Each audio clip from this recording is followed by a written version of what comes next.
네, 안녕하세요, 롱가입니다. 댓글에 다음과 같은 질문이 올라왔습니다. 살을 빼는 것은 식단이고 운동은 몸매 라인을 잡는 거다라는 이야기를 들었는데 롱가님의 설명이 맞다면 이건 잘못된 이야기인가요? 라는 질문이죠. 자, 그래서 이번 영상에서는 저거에 대해서 이야기를 좀 해볼까 합니다. 자, 우선 저 질문이 나오게 된 과정을 간단하게 설명을 하자면 사람 몸에 쌓이는 체지방은 크게 내장지방과 피하지방 두 가지로 나눠지는데 지방의 특징과 하는 일이 다르기 때문에 빼는 방법도 다르다는 이야기를 제가 했어요. 자, 내장지방 같은 경우에는 내장 바로 옆에 붙어있는 지방이기 때문에 에너지로 전환하기 쉬운 특징이 있죠. 그래서 내장지방을 줄이는 데는 식단이 굉장히 효과적입니다. 자, 그런데 피하지방은 피부 바로 아래에서 근육을 덮고 있는 지방이기 때문에 내장에서 거리가 너무 멀고 그래서 에너지로 사용하기 어려운 특징이 있어요. 그래서 보통 피하지방이 하는 일은 외부의 충격에서 몸을 보호하거나 아니면 체온의 손실을 막는 보온의 일을 합니다. 자, 그래서 근육으로 몸 안에서 열을 만들어내서 체온을 높이게 되면 체온의 손실을 막아주던 피하지방이 오히려 체온을 낮추는데 방해가 되고 그래서 운동으로 근육을 키우는 게 피하지방을 줄이는데 효과적이라는 이야기를 했고 여자의 경우에는 몸에 체지방이 쌓일 때 주로 피하지방으로 쌓이니까 운동을 하는 것이 다이어트에 중요하다는 이야기를 했습니다.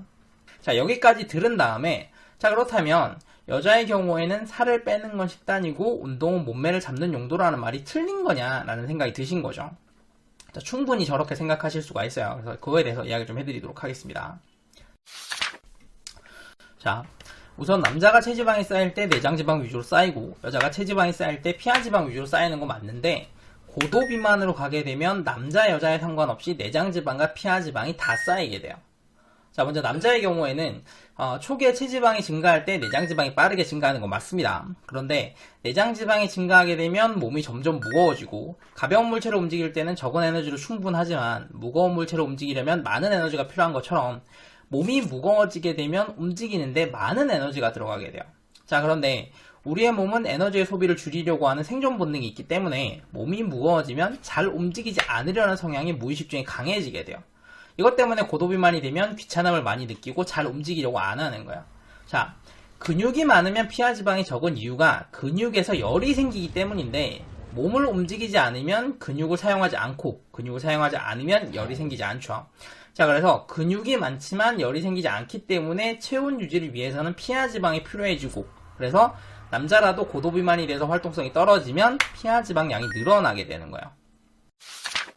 자, 여자의 경우에는 이거랑 반대로 체지방이 쌓일 때는 피하지방 위주로 쌓이게 되는데 피하지방이 쌓이면 몸이 무거워지고 이 무거운 몸을 받치고 움직이는 과정에서 근육이 발달하게 돼요.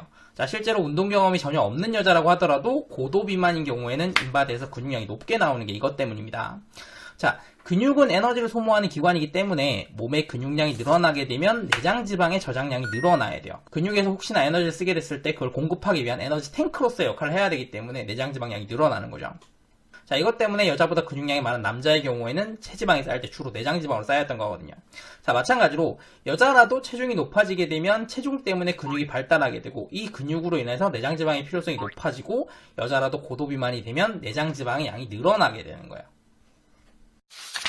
자, 이렇게 고도비만이 된 상황에서 올바른 식단으로 다이어트를 하게 되면 성별과 상관없이 내장지방이 빠르게 줄어들게 됩니다. 왜냐하면 식단을 바꿨기 때문에 내장지방이 직접적인 효과가 있는 거예요.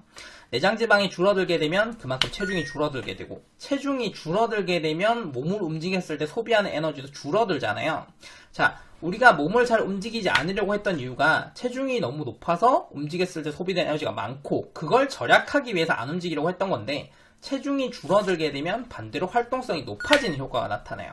자, 예를 들어서 고도비만일 때는 한층 위로 가야 될 때 계단을 오르는 것보단 그냥 엘리베이터를 기다리는 걸 선택을 했는데 체중이 줄어들게 되면 한층 정도니까 엘리베이터를 기다리는 것보다는 계단을 오르는 걸 선택하게 되고 횡단보도가 어느 정도 거리가 있는 상황에서 불이 바뀌었을 때 고도비만이라면 뛰는 것보다는 천천히 걸어가서 그냥 다음 신호를 기다리는 걸 선택을 하고요. 체중이 줄어들게 되면 다음 신호를 기다리는 것보다는 뛰어서 한 번에 건너는 걸 선택하게 되는 거죠. 자, 이렇게 활동성이 증가하게 되면 근육에서 열이 생기고 근육에서 열이 생기면 체온이 높아지게 되죠. 높아진 체온을 낮추기 위해서는 근육의 열을 몸 밖으로 배출해야 되는데 보온 효과가 있는 피하지방이 이걸 방해하고 그래서 피하지방 양이 줄어들게 되는 거예요. 자, 그러니까 이런 과정을 통해서 식단만 바꾸더라도 너무 많던 내장지방과 피하지방이 일정 수준까지는 쭉 줄어들게 돼요. 그래서 식단만 바꾸더라도 정상 체중까지 다이어트가 가능한 거죠. 이게 살을 빼는 것은 식단이다 라는 말의 의미예요. 자, 식단으로 정상 체중이 된 다음에 더 날씬한 미용 체중이 되고 싶다면 운동으로 근육을 키워서 피하지방을 더 줄여야 되는데 이 과정이 운동으로 몸매 라인을 잡는 과정이에요. 자, 그래서 식단으로 살을 빼고 운동으로 몸매 라인을 잡는다는 말은 남자 여자에 상관없이 모두한테 해당되는 말이고 딱히 틀린 말은 아닙니다. 그럴싸하죠? 영상이 도움되셨다면 구독과 좋아요 부탁드리고 저는 다음 영상으로 다시 돌아오겠습니다. 감사합니다.